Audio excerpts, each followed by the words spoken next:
The attacks in Brussels are raising new concerns about travel security. A pair of explosions at Brussels airport happened near the check-in desk in the departures hall. That's outside the more secure area where travelers pass through security screeners. Experts often refer to these locations as soft targets. Kris Van Cleave is inside New York's LaGuardia Airport with the debate over how to better protect these often crowded spaces.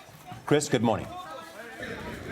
Good morning. The TSA has raised security at major airports, but that applies to the checkpoints. The rest of the airport is up to local police. So from the time you arrive at the curb, walk into the terminal, head over to the check-in counters, this is all open to anyone, and that makes it a very attractive target. This could be the new normal at airports across the country, stepped up security in the wake of the Brussels attacks. A team of heavily armed customs officers patrolled the sprawling Miami airport. Outside New York's JFK airport, officers checked vehicles as they arrived at the terminal. And the busy Denver airport was evacuated for a time Tuesday to investigate a security threat near the American Airlines counter. Travelers admit the whole situation is unnerving. Any day there's an attack, I think it makes you a little bit more nervous. I've never even seen like machine guns in general, and there's police officers with machine guns just like right over there. Similar scenes played out at train and subway stations from Los Angeles to Washington, D.C. Subway stations, rail stations, and trains and buses, public transportation have always been soft targets. John Pistol is a former TSA administrator. The Brussels attacks showed how vulnerable the unsecured areas of airports can be as well.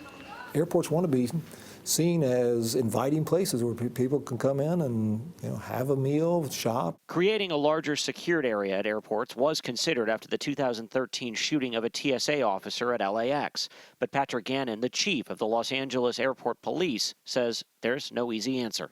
The problem is wherever you move them, that then becomes the target. In New York City, heavily armed teams of officers made their presence known in the subway. Some passengers even had their bags searched. For a terrorist, any confined space where there is lesser security looks like an inviting target. Ron Hosko is a former assistant director of the FBI. I think Europe is a very risky proposition right now, and this is going to be an ongoing battle, and this may be the new normal.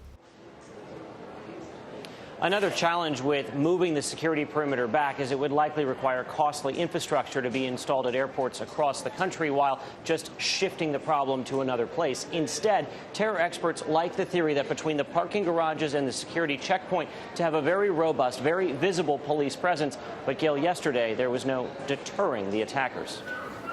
All right, Kris, thank you very much.